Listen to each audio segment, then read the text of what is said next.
അല്ല, ഇത് ഗുജറാത്തിൽ നടന്ന ഗോത്ര കലാപവുമായിട്ട് ബന്ധപ്പെടുത്തി അത് വായിച്ചപ്പോഴാണ് ഇവർക്ക് വലിയ രീതിയിൽ കുരുപൊട്ടിയത്, ഈ സംഘി ഗ്രൂപ്പുകൾക്ക് കുരുപൊട്ടിയത്. പക്ഷെ അത് യഥാർത്ഥത്തിൽ ഗുജറാത്തിൽ നടന്ന കാര്യമല്ല, നടക്കാത്ത കാര്യമല്ലല്ലോ. അല്ല, പക്ഷേ എന്താ രാജുവേട്ടൻ ഇത് അറിയാതെ ചെയ്തു എന്നുള്ളത് അറിയാതെ മോഹൻലാലും മുരളി ഗോപിക്കും അറിയാൻ വയ്യാത്തത് രാജുവിന് അറിയാവോ? അതൊന്നും അറിയത്തില്ല. അതൊക്കെ ചുമ്മാ അത്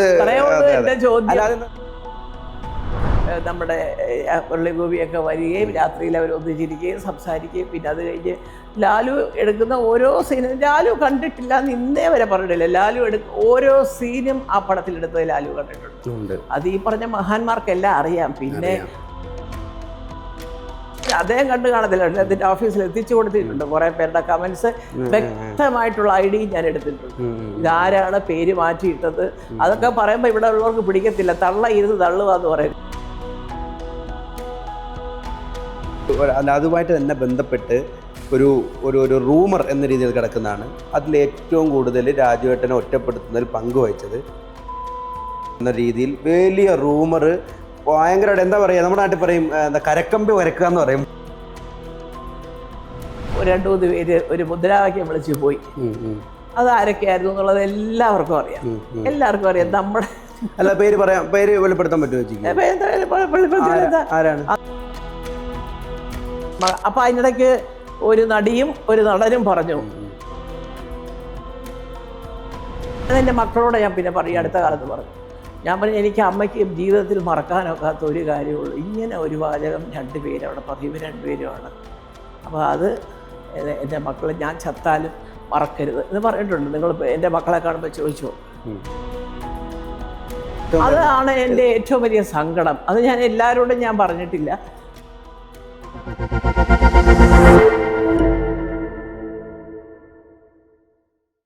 അല്ല ചേച്ചി, ഈ എമ്പുരാന്റെ കാര്യം നമ്മൾ ഒന്ന് സംസാരിച്ച വഴി നമ്മളിങ്ങനെ ഡൈവേർട്ട് ആയിപ്പോയി. നമ്മളിങ്ങനെ സംസാരിച്ച ഇങ്ങനെ പോയിക്കൊണ്ടിരിക്കുക. അതുകൊണ്ടാണ്. അപ്പം ഈ എമ്പുരാൻ വിഷയത്തിൽ നമുക്കറിയാം, കൃത്യമായിട്ട് നമ്മൾ ഓൾറെഡി പറഞ്ഞു കഴിഞ്ഞു, BJP സൈബർ വിങ്ങുകളാണ് കൂടുതലായിട്ട് പ്രതികരിച്ചത്. കാരണം അവർക്കെതിരായിട്ടുള്ള ഒരു പ്രൊപ്പഗാൻഡയാണെന്നുള്ള അവരുടെ ചിന്താഗതി കൊണ്ടാണ് അങ്ങനെ സംഭവിച്ചത്. അതാണ് എൻ്റെ ചോദ്യം. പൃഥ്വിരാജ് എന്ന് പറയുന്ന വ്യക്തി പലപ്പോഴും അദ്ദേഹത്തിന്റെ നിലപാടുകൾ പല സൂപ്പർ സ്റ്റാറുകളും പല നിലപാടുകളും ഇവിടെ പറയാൻ മടിച്ചിരുന്ന സമയത്ത് ആദ്യം നിലപാട് പറഞ്ഞ വ്യക്തിത്വമാണ് പൃഥ്വിരാജ്. ആ ഒരു ബഹുമാനം പ്രത്യേകിച്ച് ന്യൂനപക്ഷങ്ങൾക്കിടയിൽ പൃഥ്വിരാജിന് വലിയ രീതിയിലുണ്ടെന്ന് എനിക്ക് പലതവണ തോന്നിയിട്ടുണ്ട്.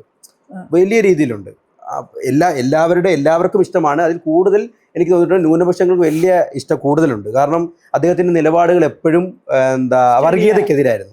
വർഗീയതയ്ക്ക് യാതൊരു, ചേച്ചിനെ പോലെ തന്നെ ചേച്ചിയുടെ നിലപാട് കിട്ടിയൊരു മകനാണ്. ഇന്ദ്രിയത്തേട്ടൻ അത്ര തുറന്ന് സംസാരിക്കുന്ന ഒരു വ്യക്തിത്വമൊന്നുമല്ല. പക്ഷേ രാജുവേട്ടൻ എപ്പോഴും കൃത്യമായിട്ട് നിലപാടുകൾ പറഞ്ഞു പോകുന്ന ഒരു വ്യക്തിത്വമാണ്. സത്യത്തിൽ ഒരു BJP വിരുദ്ധനല്ലേ? തോന്നിയിട്ടുണ്ടോ? ആര്? രാജു? അത് തോന്നല. അവൻ അങ്ങനെ ഒരു പാർട്ടിയോടും വിരോധമില്ല. എന്താ ഏറ്റവും കൂടുതൽ സഹകരിച്ചിരിക്കുന്നത് ചെറുപ്പത്തിലൊക്കെ ഇവരുമായിട്ടൊക്കെ തന്നെയാണ്. പിന്നെ BJPയുടെ നേതാക്കന്മാരും ഒക്കെ അവനെ 9 മാസം ശാഖയിൽ പോയി പഠിച്ചതൊക്കെ അല്ലേ, അള്ളത്തെ ശാഖയില്. എല്ലാവർക്കും അറിയാം. ഇപ്പൊ ഞാൻ ഇനി പേര് പറഞ്ഞാൽ ഇവരെ എല്ലാവരും അറിയാം. ഞാൻ പേര് പറയാത്തെ അവനെ അവിടെയൊക്കെ കൊണ്ടുപോയ അല്ല എന്ന് വിചാരിച്ചാൽ അവന് പതിവായിട്ട് പൊക്കോണ്ടിരിക്കുന്നതല്ല. അത് അന്നൊക്കെ സ്കൂളിൽ പഠിക്കുക നല്ലതാണ്, സൂര്യ നമസ്കാരം പഠിക്കണം, അത് ആരോഗ്യത്തിന് നല്ലതാണെന്നൊക്കെ പറഞ്ഞു. അതെ അതെ, സ്കൂളിൽ പഠിക്കുക. അതിനകത്ത് അത് 2 പറഞ്ഞിട്ടുണ്ട്, എല്ലായിടത്തും പറഞ്ഞിട്ടുണ്ട്. അതിലെ 2 പ്രമുഖർ ഇന്ന് ഈ RSSകാര് അറിയപ്പെടുന്ന 2 ഓർഗനൈസേഷൻ്റെ കൂടെ വർക്ക് ചെയ്യുന്ന 2 പേരായി. ഇപ്പം അവരെയൊക്കെ ഇപ്പോഴും എന്നെ വിളിച്ച് ചേച്ചി കൊള്ളാം, ഞങ്ങളൊക്കെ എത്രയോ വന്നിരിക്കുന്നു. അപ്പോൾ അത് അവർക്കൊരു ചെറിയൊരു ആശ്വാസവചനം പോലെ. ഇതൊന്നും കണ്ട് ചേച്ചി വിഷമിക്കല്ലേ കൊള്ളാം. ഞാൻ പറയാം, എൻ്റെ പൊന്നു മോനെ, നമുക്ക് ഇപ്പോഴത്തെ കാലം നന്നായിട്ട് നമ്മൾ എവിടുന്നാ തെറ്റിയെന്നറിയാം. സുജ പറഞ്ഞു കിടത്തുന്നു. അപ്പൊ പുള്ളിക്കാരത്തി പറഞ്ഞത് അങ്ങനെ കാലി വീണ് കഴിഞ്ഞിട്ട് പിന്നെ അത് കഴിഞ്ഞ് പിറ്റേ ദിവസം ഈ പടം എന്തുകൊണ്ട് ഇങ്ങനെ 4 ദിവസം കഴിഞ്ഞിങ്ങനെ ഒന്ന് പൃഥ്വിരാജ് മിണ്ടുന്നില്ല. ഒന്നിറങ്ങിയ ആള് പെട്ടെന്ന് കാറി കയറി. സുജയ പാർവതിയെ കുറിച്ച് എന്താ അഭിപ്രായം? അത് തന്നെ ആ കാര്യമായി അല്ല, ഒറ്റവാക്കിൽ ഞാൻ പറഞ്ഞുതരാം. സ്റ്റഡി അല്ല, അവരുടെ പാർട്ടിക്ക് വേണ്ടി മാത്രമേ സംസാരിക്കൂ. അതാണ് പറഞ്ഞത്. അപ്പൊ നിങ്ങൾ അവരോട് ചോദിക്കാത്ത ഒരു ചാനലിൽ ഇരുന്നത് മാത്രം. തീർച്ചയായിട്ടും മിണ്ടാതെ, ആരോടും ഒന്നും മിണ്ടാതെ കാറി കയറിപ്പോയി. അങ്ങനെ മിണ്ടാതെ കയറിപ്പോയി എന്ന് പറഞ്ഞ അതേ ആള് ഒരു 3 മാസം കഴിഞ്ഞപ്പം അയ്യോ അത് പിന്നെ 5:45 ഒരു ട്രെയിനിൽ ക്ഷീണിച്ച് വന്ന് റെയിൽവേ സ്റ്റേഷനിൽ പ്ലാറ്റ്ഫോമിൽ ഇറങ്ങുമ്പം അതിനിപ്പം മന്ത്രി ആയാലും MLA ആയാലും MP ആയാലും ക്ഷീണം കാണത്തില്ലേ? വീട്ടിൽ പോയിട്ട് പതുക്കെ പറഞ്ഞാൽ മതിയല്ലോ. അത് ഓഹോ, അപ്പം ഒരു ഷൂട്ടിംഗ് സ്ഥലത്ത് നിന്ന് ഹൈദരാബാദിൽ നിന്ന് കൊച്ചിയിലെത്തി, കൊച്ചിയിൽ നിന്ന് തിരുവനന്തപുരത്തെത്തി 6 മണിയുടെ ഫ്ലൈറ്റിൽ തിരിച്ച് കൊച്ചിയിൽ പോയി രാത്രി ഹൈദരാബാദിൽ പോകുന്നതിന് ക്ഷീണമില്ലേ? അതെ അതെ അതെ തീർച്ചയായും പള്ളി പറഞ്ഞാൽ മതി. അതെ അതെ അതെ അത് വേണ്ട. അങ്ങനെയൊന്നും ആരും ഒരു ചാനലിലിരുന്ന് എനിക്കൊരു സ്ഥാനം ഉണ്ടെന്ന് പറഞ്ഞ് തുള്ളരുത്. ചാനലിൽ ഇരിക്കുന്നവർക്ക് അതിൻ്റെതായ ഒരു ഡിഗ്നിറ്റി ഉണ്ട്. അല്ല, അതിനകത്ത് ഈ റിപ്പോർട്ടർ ചാനലിനും മാത്രമുള്ള ഒരു പ്രത്യേകത എന്ന് പറയുന്നത്, അതായത് അത്യാവശ്യം വരുമ്പോ അവരവന്റെ ആൾക്കാർക്ക് അതിനകത്ത് എത്രയോ നല്ല അല്ല ആവശ്യം മീറ്റ് എഡിറ്റേഴ്സ് എന്ന് പറയുന്ന പ്രോഗ്രാം അവർ കണ്ടക്ട് ചെയ്തിരിക്കുന്ന പാറ്റേൺ എന്ന് പറയുന്നത് സുജയ പാർവതി BJP അനുകൂലി, അതുപോലെ സ്മൃതിയും ജെയിംസും ജെയിംസ് ചേട്ടനും കോൺഗ്രസ് അനുഭാവികള്, അരുൺ ചേട്ടൻ അതുപോലെ തന്നെ ആന്റോഗസ്, എന്റെ ഓണർ ആന്റോഗസിനും CPM കമ്മ്യൂണിസ്റ്റ് അനുഭാവി. ആ ഒരു പാറ്റേണിലാണ് അത് പോകുന്നത്.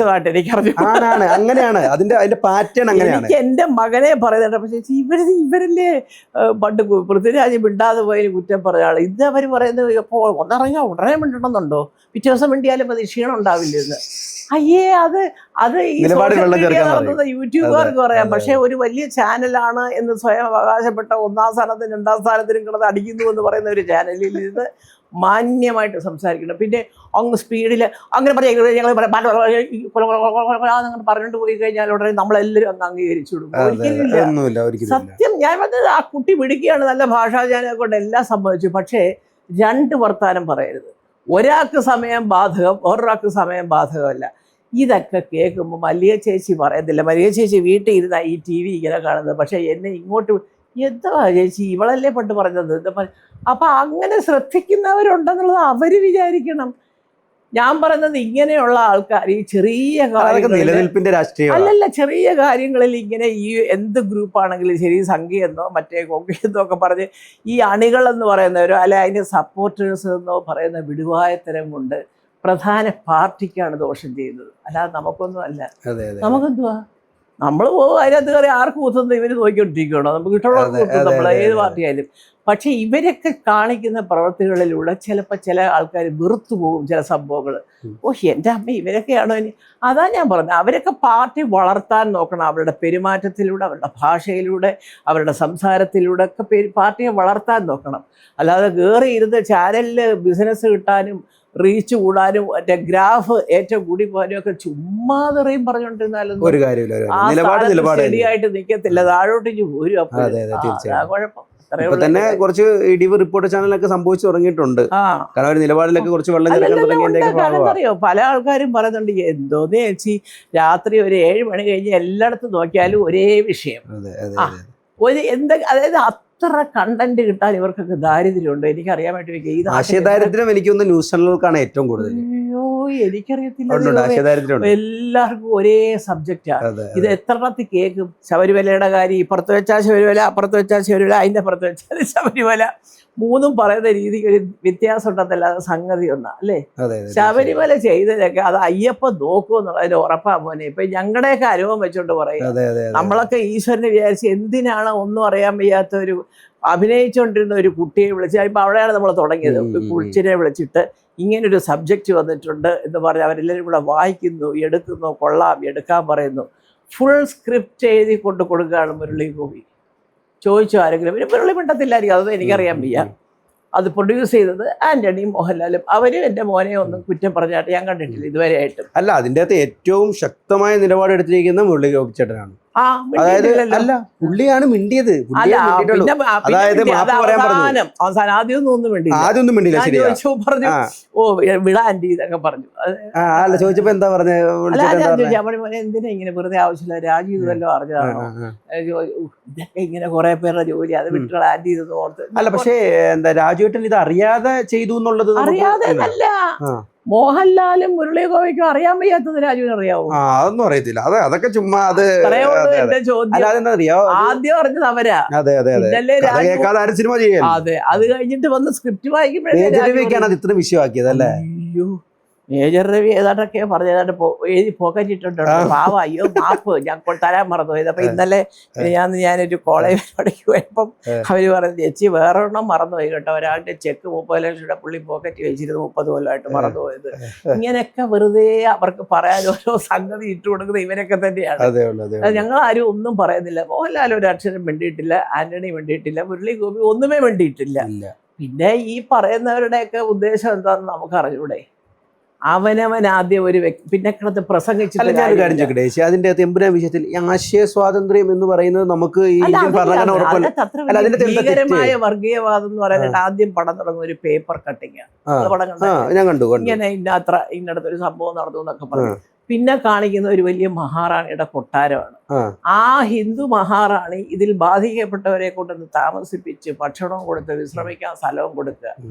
അവരുടെ മകനാണ് അതുമായിട്ട് ഒരു പൊരുത്തക്കേട് വന്നിട്ട്, മകനല്ല വളർത്തുമകൻ, അത് തന്നെ അപ്പൊ അങ്ങനെ ഒരു പ്രശ്നം വന്ന് അത് ഒരു കൊലപാതകം നടക്കുന്നു. അത് ഒരു മകൻ കണ്ടുകൊണ്ടിരിക്കുന്നു. ഇത് ഇങ്ങനെ അയ്യോ ഇയാളാണല്ലോ ചെയ്തതെന്ന് വരുന്ന ആ പക ഞാൻ ചോദിക്കട്ടെ ചേച്ചി, അപ്പൊ ഈ പക വളരുന്നു എന്നൊക്കെ ഉള്ളത് എത്രയോ കഥകളിൽ ഇതിപ്പോ ഇവിടെ ഈ സംഭവവും ഈ ജാതി ആയതുകൊണ്ടുള്ള ഇത് ഗുജറാത്തിൽ നടന്ന ഗോത്ര കലാപവുമായിട്ട് ബന്ധപ്പെടുത്തി അത് വായിച്ചപ്പോഴാണ് ഇവർക്ക് വലിയ രീതിയിൽ കുരുപൊട്ടിയത്, ഈ സംഘി ഗ്രൂപ്പുകൾക്ക് കുരുപൊട്ടിയത്. പക്ഷെ അത് യഥാർത്ഥത്തിൽ ഗുജറാത്തിൽ നടന്ന കാര്യമല്ല, നടക്കാത്ത കാര്യമല്ലല്ലോ. കൃത്യമായിട്ട് ഒരു ഗർഭിണിയായ സ്ത്രീയെ എനിക്ക് വായിച്ചുള്ള അറിവാണ് നമുക്ക് എല്ലാവർക്കും ഉള്ളത്. നമ്മൾ നേരിട്ട് പോയി കണ്ടിട്ടില്ല ആരും. പക്ഷെ ഗുജറാത്തിൽ കൃത്യമായിട്ട് ഗർഭസ്ഥയായ സംഭവം ഗുജറാത്തിൽ കലാപം നടന്നൊന്നുമല്ല, പറഞ്ഞിളക്കാൻ ആൾക്കാരുള്ളതാ കേരളത്തിലെ. അതല്ല ഞാൻ ഇതിന്റെ പിന്നെ ഗുജറാത്തിൽ ഈ പ്രശ്നം അവിടെ ഓടിയല്ല പടം. പക്ഷെ ഇവിടെ ഇച്ചിരി കൂടുതലാണല്ലോ മലയാള സിനിമ എന്നുള്ളത് കൂടെ. പ്രത്യേകിച്ച് മലയാള സിനിമ എന്നുള്ളതല്ല, പൃഥ്വിരാജിനെ നോക്കിയിരിക്കും. അത് ബുദ്ധിയുള്ളവർക്ക് എല്ലാം അറിയാം. പൃഥ്വിരാജ് പറഞ്ഞ ഒന്നും മിണ്ടാത്ത ചെറുപ്പക്കാരനെതിരെ എന്ത് ഉപയോഗിക്കും, ഒന്നും പറ്റുന്നില്ല. അവന് പടങ്ങളുണ്ട്, അത്യാവശ്യം എവിടെ പോയാലും അവന്റെ പെരുമാറ്റം കൊണ്ട് അവന് ആൾക്കാരുണ്ട്, അവനെ ഇഷ്ടപ്പെടുന്നവരുണ്ട്.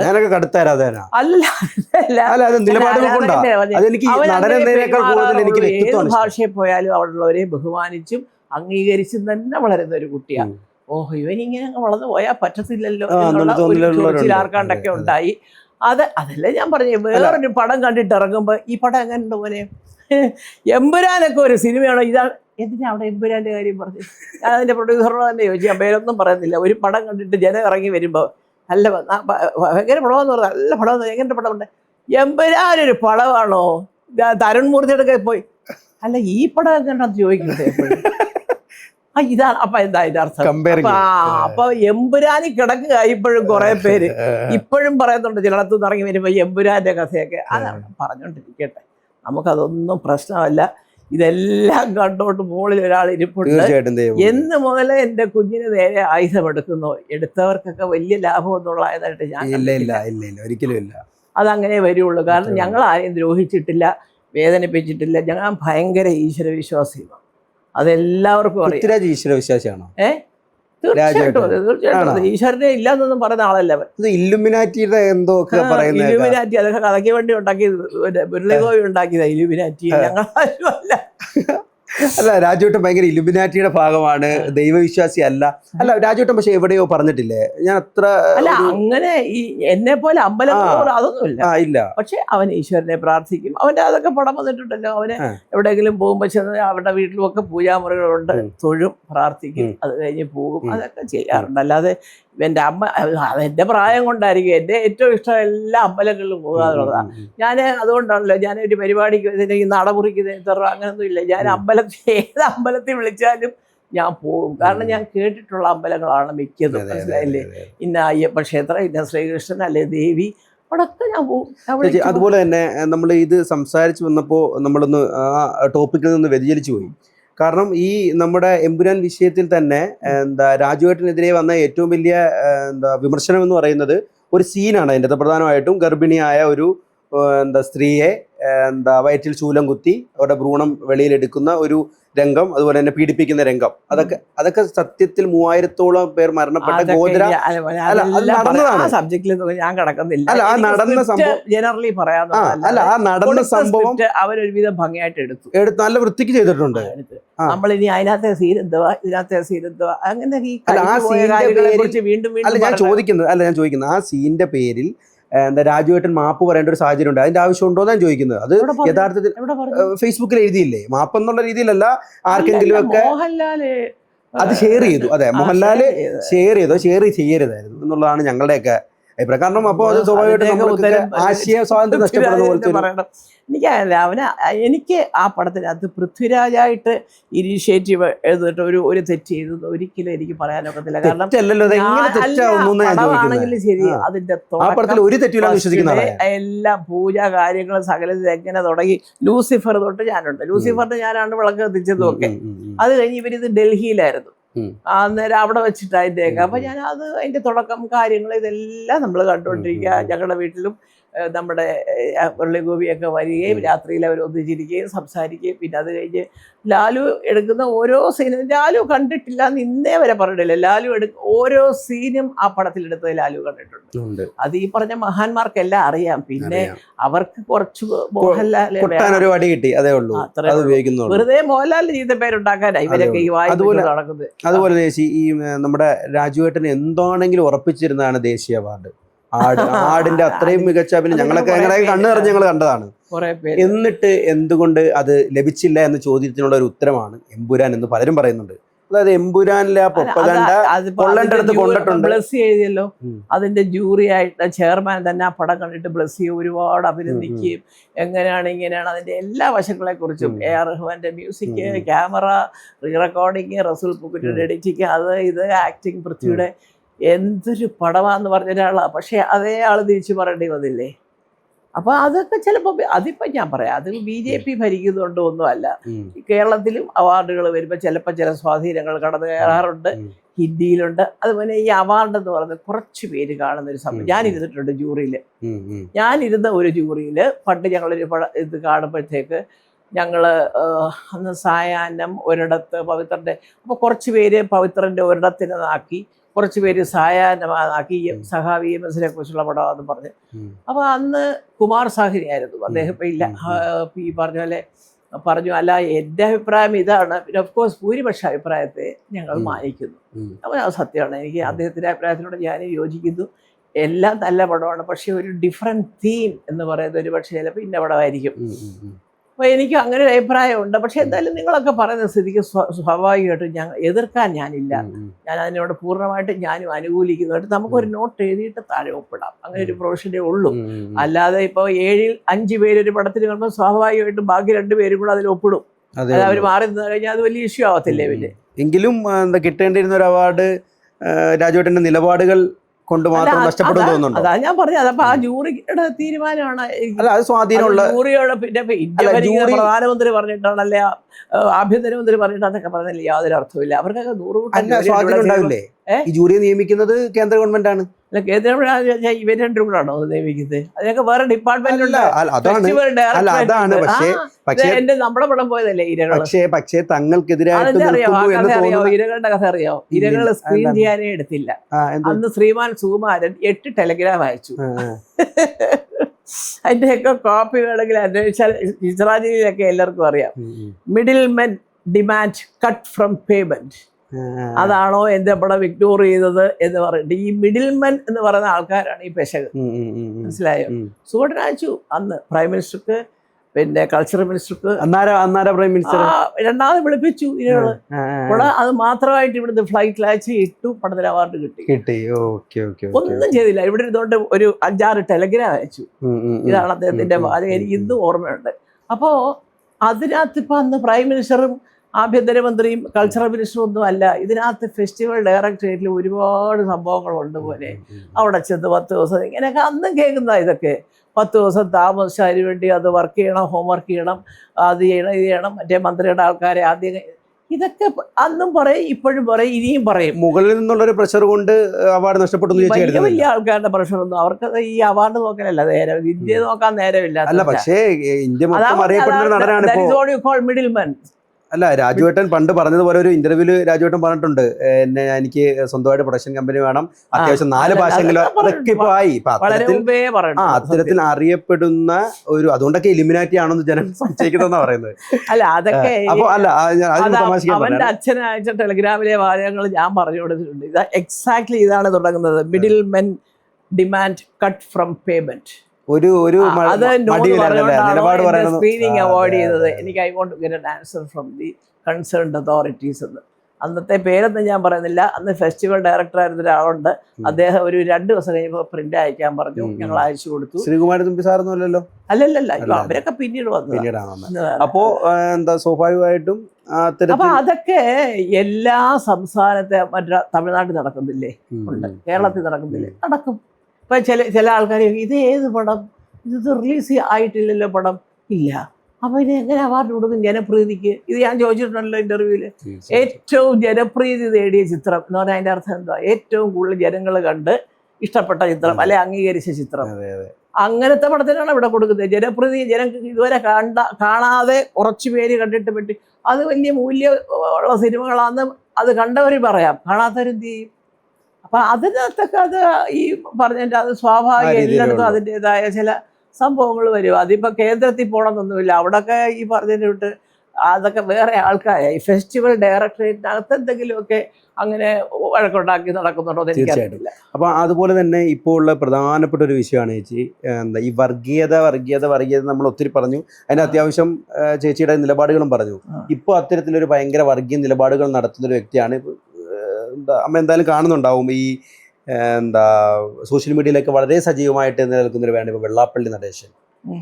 അദ്ദേഹം, എനിക്ക് അദ്ദേഹത്തിന് അങ്ങനെ അറിയില്ല വ്യക്തിപരമായിട്ട്. അല്ല, ഇപ്പൊ അദ്ദേഹം പറയുന്ന കമന്റുകളൊക്കെ ചേച്ചി കാണാറുണ്ടായിരിക്കും, സജീവമായിട്ട് കാണാറുണ്ടല്ലോ. ഇപ്പം വളരെ വലിയ രീതിയിലുള്ള വർഗീയതകളാണ്. ഒരു സമുദായത്തിനെതിരെ തീവ്രമായിട്ടൊരു നിലപാടെടുത്ത് അത് ഒരു എന്താ പറയുക, വിഭജന രാഷ്ട്രീയം, ഭിന്നിച്ച് ഭരിക്കുക എന്ന് പറയുന്ന ബ്രിട്ടീഷ് തന്ത്രത്തോട് തന്നെ ചേർന്ന് നിൽക്കുന്ന രീതിയിൽ മുസ്ലിം ഹിന്ദു വെർഡിക്റ്റ് ഉണ്ടാക്കി അതിൽ നിന്ന് ലാഭം കൊയ്യാമെന്നുള്ള രീതിയിലാണ് പ്രവർത്തനം നടക്കുന്നത്. അതിനെങ്ങനെയാണ് ചേച്ചി നോക്കിക്കാണുന്നത്? ഇത് ഒരു യൂട്യൂബ് നടത്തുന്ന മോൻ ഇതൊക്കെ ഇങ്ങനെ പച്ചയ്ക്ക് ചോദിക്കാം. ഉത്തരം പറയുന്നത് ഞങ്ങൾക്ക് അങ്ങനെ എടുത്തു വെച്ച് അങ്ങ് പറയാനായിട്ട് അത് ഒന്നാമത്തെ കാര്യം. ഞാൻ ആകെപ്പാടെ 1-2 പ്രാവശ്യം അദ്ദേഹത്തിൻ്റെ ഒരു ഹോട്ടലുണ്ടല്ലോ, പ്രിൻസോ, ആലപ്പുഴ, പണ്ട് അത് മാത്രമേ ഉണ്ടായിരുന്നുള്ളൂ. അപ്പോൾ ഞാനും സുഖട്ടും ഈ ചിത്രാഞ്ജലിയിലൊക്കെ എന്താ പറയുക ഇൻസ്പെക്ഷൻ പോകുമായിരുന്നു. ഒരു ചേർത്തല ഒരു ചിത്രാഞ്ജലി ഉണ്ട്. അപ്പം ചിലപ്പം അദ്ദേഹത്തിൻ്റെ പ്രിൻസിൽ താമസിക്കും, ചിലപ്പോൾ അവിടെ തന്നെ ഒരു വേറൊരു ഹോട്ടലുണ്ടായിരുന്നു. അങ്ങനെയൊക്കെ പോയി എന്നൊക്കെ സമയത്ത് ഇങ്ങനെ കാണാറുണ്ട്. പിന്നെ ചില ഇത്തവണ സത്യത്തിൽ ഞാനാണ് പിന്നെ വർക്കല ശിവഗിരി പോയത് ഞാനൊരു പരിപാടിക്ക്. അന്ന് അദ്ദേഹം വന്നില്ല, അതുകൊണ്ട് എനിക്ക് കാണാനും പറ്റിയില്ല. അതിൻ്റെ തലേ ദിവസമായിരുന്നു തോന്നുന്നു അദ്ദേഹവും ഗൂഗിളും സാറും ഒക്കെ വന്നത്. അപ്പോൾ എനിക്ക് കാണാൻ പറ്റില്ല. എനിക്ക് തോന്നുന്നത് പുള്ളിയുടെ ഒരു വ്യക്തിപരമായ അഭിപ്രായം പറഞ്ഞതായിരിക്കാം. അല്ലാതെ ഇത് നമ്മളെല്ലാവരും അങ്ങ് അംഗീകരിച്ചോണമെന്നൊന്നും അദ്ദേഹം പറഞ്ഞില്ല. ഇതെൻ്റെ അഭിപ്രായം. ഇപ്പം ഞാൻ ഈ പറയുന്ന പോലെ, ഇപ്പം ഞാൻ ഈ പറയുന്നത് ഇഷ്ടപ്പെടാത്ത എത്രയോ പേര് കാണും, നാളെ അവരായിരിക്കും എന്നെ ചീത്ത വിളിക്കുന്നത്. വർഗീയത പറയുന്നില്ലല്ലോ. അല്ല, വർഗീയത എന്ന് പറയുന്നത് ചിലരുടെ ഒരു ചോയ്സ് ആണ്. അതും കൂടെ പറഞ്ഞു കളയാം എൻ്റെ മനസ്സിലിരിക്കുന്നതും കൂടെ. വർഗീയത പറയുന്നത് ഒരു ഇന്ന പോലൊരു ഗവൺമെന്റ് കേന്ദ്രത്തിൽ വന്നതുകൊണ്ടാണ് ഇവിടെ വർഗീയത വന്നതെന്ന് പറഞ്ഞാൽ ഞാൻ ഒരു കാലത്ത് വർഗീയത കൊണ്ടുവന്നത് പൊളിറ്റീഷ്യൻസാണ്. എല്ലാ സംസ്ഥാനങ്ങളിലെയും രാഷ്ട്രീയക്കാരാണ് വർഗീയത കൊണ്ടുവന്നത്. ദാറ്റ് ഇസ് വോട്ട് ബാങ്ക്, അല്ലേ? ഇപ്പം ഇതെല്ലാം പറഞ്ഞാൽ ഇപ്പം നമ്മൾ കാണുന്നുണ്ട്, ഒരു ഇലക്ഷൻ വരുമ്പോൾ ഇവരും കൂടെ യോജിച്ചു, അവരും കൂടെ യോജിച്ചു. എന്തിനാ അത്? ഒരു ഭാഗത്ത് ഇപ്പോൾ മലപ്പുറം സൈഡിലോട്ട് പോയി കഴിഞ്ഞാൽ അയ്യോ അത് നമുക്ക് പോയി കാണുന്നതിനാല് വലിയ മേജർ ഷെയർ അവരുടെ വോട്ടാ എന്ന് പറയുന്ന എത്രയോ രാഷ്ട്രീയക്കാരുണ്ട്, തീർച്ചയായിട്ടും ഉണ്ട്. അപ്പോൾ അത് അവരുടെ ചോയ്സാണ്, അവരുടെ നിലനിൽപ്പാണ്. അവർക്ക് ആ സീറ്റുകളിൽ ഭൂരിഭാഗം നമുക്ക് കിട്ടണം, അതിന് ഇവരെ ഒന്ന് സൂചിപ്പിച്ച് നിർത്തിയെങ്കിലേ ഒക്കുള്ളൂ. അപ്പോൾ പിന്നെ അത് വർഗീയതയല്ലേ? നമ്മള് പ്രധാനമന്ത്രിയെ പറയുന്നത് എല്ലാവർക്കും അവരവരുടേതായ ഒരു ലക്ഷ്യം. അതുണ്ട്. പക്ഷേ ഈ അതായത് സമുദായ സംഘടനകൾ അല്ലെങ്കിൽ അത്തരത്തിലുള്ള സംഘടനകളെല്ലാം വേണം, എല്ലാ സമൂഹത്തിനും വേണം. NSS വേണം, SNDP വേണം, കാന്തപുരം വേണം, മിഷണറിമാർ വേണം, അച്ഛന്മാർ വേണം, എല്ലാവരും വേണം. ഇവരൊക്കെ അവരുടെ മതത്തിന്റെ ഉന്നമനത്തിന് വേണ്ടി പ്രവർത്തിക്കുകയും ചെയ്യണം. പക്ഷേ ഒരു മതത്തിൽ നിന്നുകൊണ്ട് അപരമത വിദ്വേഷം പ്രചരിപ്പിക്കുന്നതിനെതിരെയുള്ള നമ്മൾ അല്ലല്ല, പറയുന്നത്. തീർച്ചയായിട്ടും അല്ല. അതൊക്കെ നോക്കുമ്പോൾ ഞാൻ പറയുന്നത് ഈ തിരുമേനിമാരൊക്കെ ഉണ്ടല്ലോ പള്ളിയിലൊക്കെയുള്ള, ഞാൻ അയ്യോ എൻ്റെ ദൈവമേ, സത്യം പറയുകയാണെങ്കിൽ എന്താ തുമ്പമണ്ണിൽ പോയിട്ട് അദ്ദേഹത്തെ ക്രിസോസ്റ്റം തിരുമേനിയെ വരെ ഞാനൊരു 10 പ്രാവശ്യം ഞാൻ കണ്ടിട്ടുണ്ട്. ഇന്ന് വരെ അദ്ദേഹം ഒരു വർഗീയത പറയില്ല. അതാണ് ഒരു മതവും പറയുന്നില്ലല്ലോ. കേസും ആരോപണങ്ങളും പറഞ്ഞ ഒരാളാണ് നമ്മുടെ ആലഞ്ചേരി തിരുമേനി. എനിക്ക് അദ്ദേഹത്തെ ചങ്ങനാശ്ശേരിക്കാരൻ എനിക്കറിയാം. ഞാൻ കാണുമ്പോഴൊക്കെ അദ്ദേഹം എല്ലാവരെയും ഒരേപോലെ കാണുന്നവരോടുകൂടിയാണ്. അല്ലാതെ ഇപ്പൊ ഇവിടെ ഈ ചാനലിൽ ഇത് അതല്ല അയാൾക്കൊരു നിയമം ഇയാൾക്കൊരു നിയമം എന്ന് അവരാരും പറഞ്ഞിട്ടില്ല. അതാണ് മോനെ ഞാൻ ആദ്യം പോലെ പറയുന്നത്. വിവരവും അറിവും പാരമ്പര്യം പഠിച്ചിട്ടുള്ള എല്ലാ ഗ്രന്ഥങ്ങളുടെയും അതിനകത്തുള്ള ഒരു തത്വസംഹിതകളൊക്കെ എന്താണെന്ന് അറിയാവുന്നവരൊന്നും ഒരു ലിമിറ്റിനപ്പുറത്തെ പറയില്ല. അതിനുശേഷം വന്ന ഈ അണികളാണ് വോട്ട് വോട്ടെന്ന് പറഞ്ഞുകൊണ്ട് ഈ കിടന്നുകൊണ്ട് ബഹളം വയ്ക്കുന്നത്. നമ്മളത് അതുകൊണ്ട് തന്നെയാ ചേച്ചി പറയുന്നത്. SNDP എന്ന് പറയുന്നത് ശ്രീനാരായണ ഗുരുവിന്റെ അദ്ദേഹത്തിന്റെ ആശയങ്ങൾ, ഗുരുദേവനാണ് ഇവിടെ ആദ്യം മതമേതായാലും മനുഷ്യൻ നന്നായാൽ മതി എന്ന് പഠിപ്പിക്കുന്ന ആ ഒരു പ്രസ്ഥാനത്തിൽ ഇരുന്നുകൊണ്ടാണ് ഇത്തരത്തിലുള്ള പച്ച വർഗീയത പറഞ്ഞുകൊണ്ടിരിക്കുന്നത്. ഇന്നലെ ഒരു മാധ്യമപ്രവർത്തനെ കുറിച്ച് പറയുന്നത് കേട്ടോ, അദ്ദേഹം ഈരാറ്റുപേട്ടക്കാരനാണ്, വർഗീയവാദിയാണ് എന്നുള്ള രീതിയിലൊക്കെ ഒരു സമീപനം നടത്തുന്നത് കേട്ടോ. എനിക്കൊരു ഫംഗ്ഷൻ കേട്ടില്ല, ഇന്നലത്തെ കേട്ടില്ല. പക്ഷെ ഞാൻ ഇടയ്ക്ക് പേപ്പറിലോ അത് കഴിഞ്ഞ് രണ്ടാമത് ന്യൂസ് വന്നപ്പോഴാണ് ഇത്തരത്തിൽ ഇത് കണ്ടിന്യൂ ചെയ്തുകൊണ്ടിരിക്കുകയാണ്. അതായത് മുസ്ലിങ്ങൾ ഈഴവർക്ക് കൃത്യമായിട്ട് പരിഗണന നൽകുന്നില്ല, വിദ്യാഭ്യാസ സ്ഥാപനം തുടങ്ങാൻ പറ്റുന്നില്ല. അതൊക്കെ ഉണ്ട്. ആദ്യത്തെ മലപ്പുറത്ത് പെരിന്തൽമണ്ണയിലാണ് SNDP ആദ്യത്തെ കോളേജ്. അപ്പൊ പച്ചക്കള്ളം പറഞ്ഞുകൊണ്ട് വർഗീയത പറയുക എന്ന് പറയുന്നതാണ് നമ്മൾ എതിർക്കുന്നത്. അതും SNDP പോലെ ഇത്രയും മഹത്തായിട്ടുള്ളൊരു സംഘടനയിൽ ഇരുന്നു കൊണ്ട് തലപ്പത്തിരുന്നു കൊണ്ട് പറയുമ്പോൾ അത് എന്താണേലും നമുക്ക് എതിർത്തേ പറ്റുള്ളൂ. അല്ലെങ്കിൽ അത് ദൂരവ്യാപക പ്രഖ്യാഘാതങ്ങൾ നമ്മുടെ ഒരു ജാതി ഒരു മതം ഒരു ദൈവം പറയുന്നത് എത്ര പേര് നോക്കുന്നു? ആര് നോക്കുന്ന? ഗുരുദേവൻ പറഞ്ഞത് തന്നെയല്ലേ അതൊക്കെ പോയി. അതാണ് ഞാൻ പറയുന്നത്, ആ കാലമേ പോയി. പിന്നെ വളർന്നു വരുന്ന തലമുറയെ നല്ല കാര്യങ്ങൾ കാണിച്ചു കൊടുക്കാനും പഠിപ്പിച്ചു കൊടുക്കാനും പറഞ്ഞു കൊടുക്കാനും രാഷ്ട്രീയക്കാർ മുതിരുന്നില്ല. എന്തോ ചെയ്തില്ല, വോട്ട് മതി ഞങ്ങൾക്ക്, ഇതായിപ്പോയി. അതാണ് പ്രശ്നം. അതൊന്ന് മാറ്റി നോക്കിയിട്ട് ഇവിടെ നേതാക്കന്മാരൊക്കെ കുട്ടികളെ ഇങ്ങനല്ല. ഞാൻ പറഞ്ഞ എത്ര കഷ്ടപ്പെട്ടായിരിക്കും ഇവരുടെയൊക്കെ അച്ഛനമ്മമാർ ഇവരെയൊക്കെ പഠിപ്പിക്കുന്നത്. ഇത് ചിന്തിക്കാറുണ്ടോ? ചെറുപ്പക്കാർ കോളേജിൽ പോയി മുദ്രാവാക്യം വിളിച്ചു, സമരം ചെയ്തു, അവരുടെയൊക്കെ പേര് അടുത്ത മുഖ്യമന്ത്രിയാണ് കേരളത്തിലേന്നുള്ളതാ.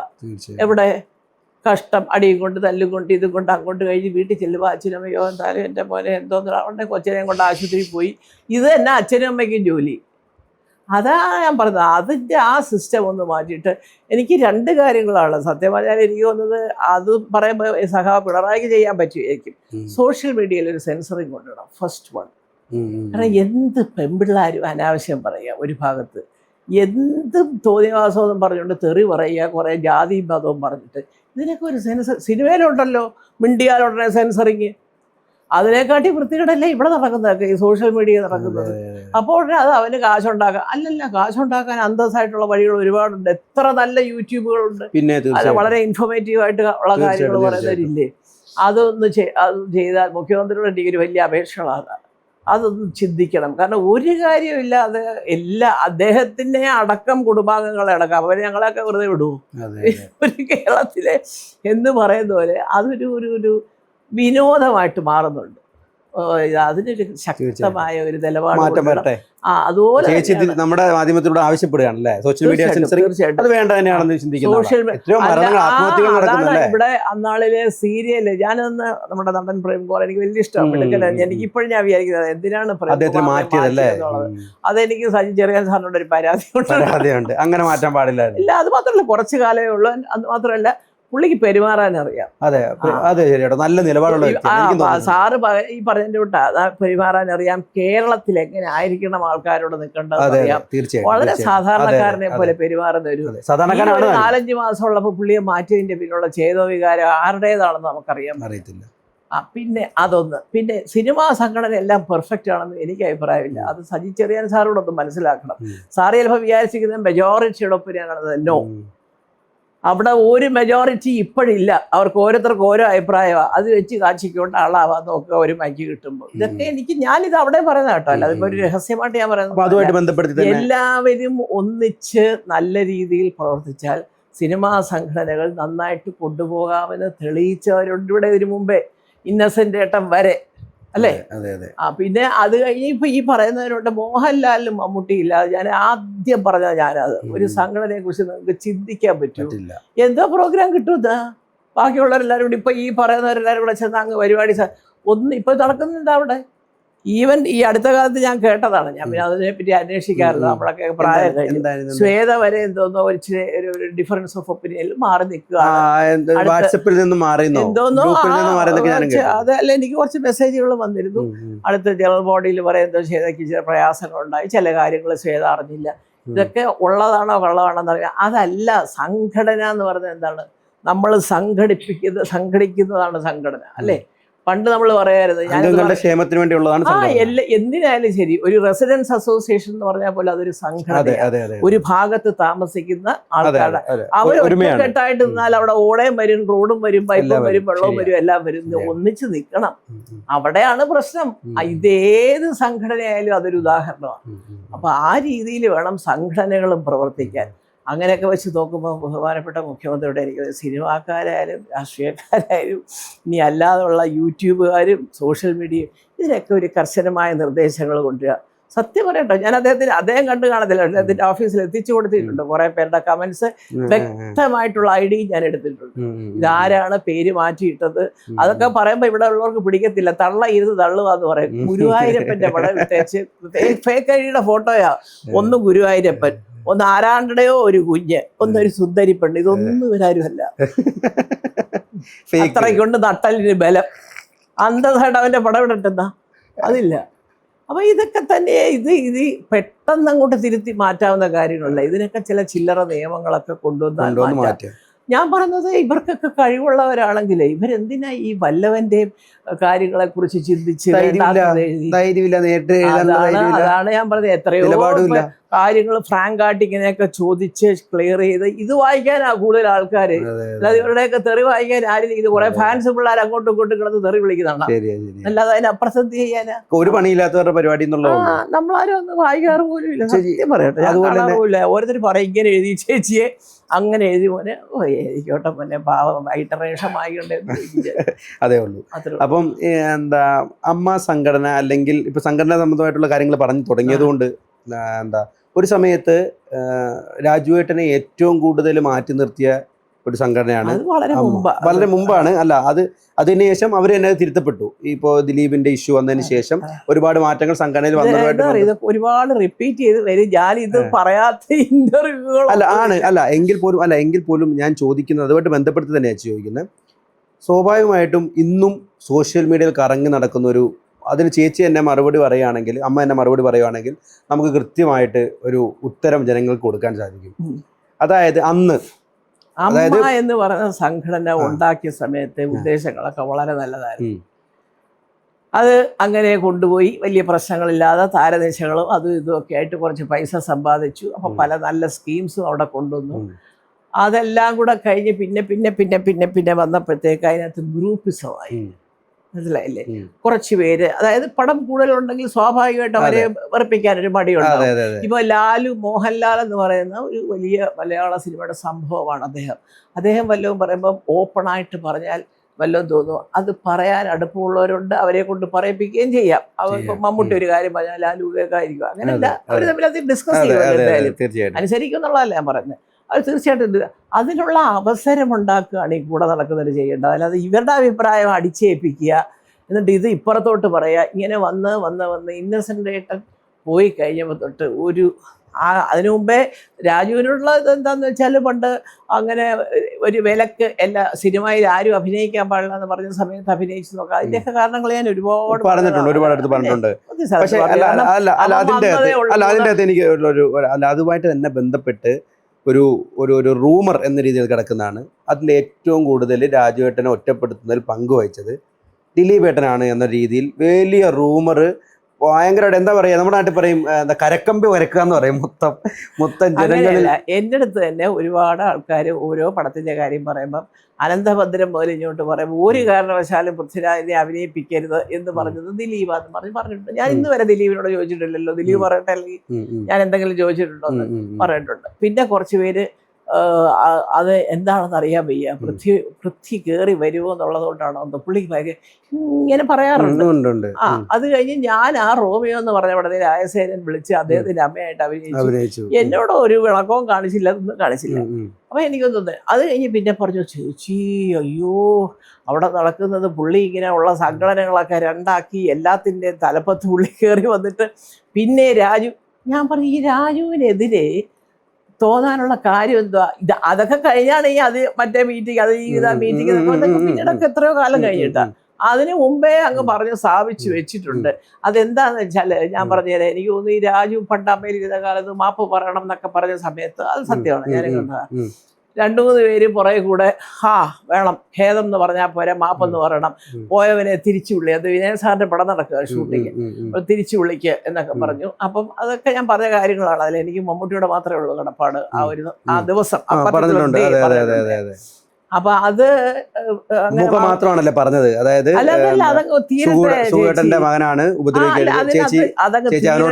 ഇവരിതിങ്ങനെ വെച്ച് നീട്ടിക്കൊണ്ട് വരാനുള്ള പരിപാടിയാന്നുള്ള ഒരു അർത്ഥത്തിൽ മമ്മൂട്ടി ആരെയും കുറ്റപ്പെടുത്തിയിട്ടല്ല. അത് കഴിഞ്ഞത് എന്നൊക്കെ പറഞ്ഞ് ശരി. രണ്ടാമത് തിരിച്ചു വരുന്നതിന് മുമ്പ് അവിടെ 2-3 പേര് ഒരു മുദ്രാവാക്യം വിളിച്ചു പോയി. അത് ആരൊക്കെയായിരുന്നു എന്നുള്ളത് എല്ലാവർക്കും അറിയാം. നമ്മുടെ പേര് വെളിപ്പെടുത്താൻ പറ്റുമോ? അന്ന് ഗണേശനെതിരായിരുന്നു, സിദ്ദിഖെതിരായിരുന്നു. സിദ്ദിഖ് രാജുവിന്റെ ആദ്യത്തെ പടത്തിന്റെ പ്രൊഡ്യൂസർ കൂടെ. അല്ല കേക്ക് ദിലീപ് ഉണ്ടായിരുന്നു. അപ്പൊ ഞാൻ അവിടെ നിന്നോട്ട് വിചാരിക്കുന്നുണ്ട് ദിലീപ് ഉണ്ടായിരുന്നു, അവരൊക്കെ ഒരു സൈഡാ. അതായത് രാജുവേട്ടനെ മാറ്റി നിർത്തുന്നതിൽ ഈ പ്രധാനമായിട്ടും ഇങ്ങനെ പോരാ, മാപ്പ് പറയണം, ഇല്ലെങ്കിൽ രാജുവായിട്ട് പടം അത് ഇവർക്കൊക്കെ അറിയാമല്ലോ. സിബി മലയിൽ സാറിന്റെ അമൃതം എന്ന് പറഞ്ഞ പടത്തിന്റെ ഡേറ്റ് ചോദിച്ചിട്ട് അത് വേണ്ടാന്ന് പറഞ്ഞ് മാറ്റി. അങ്ങനെ 1-2 പടത്തിനകത്ത് അത് രാജുവിനെ ഇട്ടാൽ ശരിയാവത്തില്ല. അപ്പൊ എനിക്ക് പോകുന്നതൊക്കെ രാജുവിന്റെ കാര്യമില്ല. അല്ല, ഞാൻ ഇതിനകത്തൊരു ക്ലാരിറ്റിക്ക് വേണ്ടി ചോദിക്കുന്നത്, അതായത് അന്ന് മാപ്പ് പറയണമെന്ന് തറപ്പിച്ച് പറഞ്ഞ 3 പേരിൽ ഒരാൾ ദിലീപാണ്. തറപ്പിച്ച് പറയാൻ ആദ്യമേ ഒരു തീരുമാനം പറഞ്ഞു. പക്ഷേ അത് അവനെതിരെ ഒരു മുദ്രാവാക്യം വിളിച്ചുകൊണ്ട് ഇങ്ങനെയൊക്കെ കാണിച്ചോണ്ട് പിന്നിൽ കൂടെ ഒരു 3 പേരിൽ പെടുന്നതാണ് സിദ്ദീഖേട്ടനും. പ്രത്യക്ഷമായിട്ട് എഴുന്നേറ്റ് നിന്ന് പറഞ്ഞ 3 പേരിൽ ഒരാളാണ് ദിലീപ്. പക്ഷെ എനിക്ക് അവരോടൊന്നും വിരോധമില്ല. അതൊക്കെ അവരുടെ സാഹചര്യങ്ങളെ എന്തോ പോട്ടെ, അത് പറഞ്ഞു കഴിഞ്ഞു ചെയ്തു.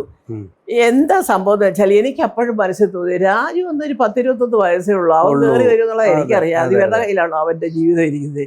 അതൊന്നും അല്ലല്ലോ. അപ്പൊ അതുകൊണ്ട് വിട്ടേരെ. ഞാൻ ഓർത്തത് എന്താ അറിയാം, ഇതുപോലെ സുഗോട്ടനോട് കാണിച്ചിട്ടുണ്ട്. സുഗോട്ടൻ അഭിനയിക്കുന്ന പടത്തിൽ അഭിനയിക്കുന്നത് എൻ്റെ മനസ്സ് മുഴുവനും, അത് എൻ്റെ മക്കൾക്ക് പോലും അത്രയും സ്പഷ്ടമായിട്ട് അറിയാവുന്ന എന്തുകൊണ്ട് അമ്മ ഇങ്ങനെ പറയുന്നു, ഇത് ഇങ്ങനെ എടുത്തു വെച്ച് എന്ന് ചോദിച്ചാൽ എന്നെ ചീത്ത വിളിക്കുന്നവർക്കോ എൻ്റെ മക്കൾക്കോ അല്ലെങ്കിൽ മറ്റു പ്രേക്ഷകർക്കോ അറിയില്ല. എനിക്ക് അപ്പം ഒരു ഫ്ലാഷ് ബാക്ക് പോലെ പോയത് സുഗോട്ടനെ ഇവർ 2-3 പടത്തിനകത്ത് മനസ്സില്ലാ മനസ്സോടെ പാവം മമ്മൂട്ടിക്ക് വരെ മാറി നിൽക്കേണ്ടി വന്നു. കെ മധുവിൻ്റെ ഒരു പടം പോകാനായിട്ട് ഇറങ്ങിയതാ 8:40 കണ്ണൂർ എക്സ്പ്രസ്സിന്. ഒരു 5:30 മണിക്ക് ഫോൺ വരുന്നു, തിരിക്കേണ്ട, ഡേറ്റ് മാറി എന്നാണ് ആദ്യം പറഞ്ഞത്. പക്ഷേ ഡേറ്റ് മാറിയില്ല, പടം നടന്നു, സുഗോട്ടനില്ലായിരുന്നു. അങ്ങനെ ഒരു 1-2 അനുഭവം ഉണ്ടാക്കിയപ്പോൾ അപ്പം ഞാൻ ആലോചിച്ചു, അത് ശരി, അപ്പം ഇവൻ്റെ അച്ഛനോടുള്ള ദേഷ്യമാണോ? ഇവനെന്തോന്നും അതിലെ 2-3 പടത്തിലേ ആയുള്ളൂ, ഇവനോട് ഇത്ര വലിയ ദേഷ്യം എന്ന് പറഞ്ഞ കാര്യങ്ങളൊന്നും ഇല്ലല്ലോ. അപ്പോൾ ഇവൻ സുഗോട്ടനുള്ള ദേഷ്യം. സുഗോട്ടൻ പിന്നെ അവിടെ ചെന്ന് കാര്യമായിട്ട് അമ്മയിലൊരു പ്രസംഗമൊക്കെ പ്രസംഗിച്ച് അവിടെ ഇറങ്ങി കഴിഞ്ഞ് പോന്നു. ഒരു തെറ്റും സുഗോട്ടൻ ആരോടും ചെയ്തതല്ല, ബൈലോ കറക്റ്റ് ചെയ്യണമെന്ന് പറഞ്ഞു. പിന്നീട് അത് അവർ കറക്റ്റ് ചെയ്തു. അദ്ദേഹം പറഞ്ഞ പോയിന്റ്സ് അടക്കം വെച്ച് കറക്റ്റ് ചെയ്തു.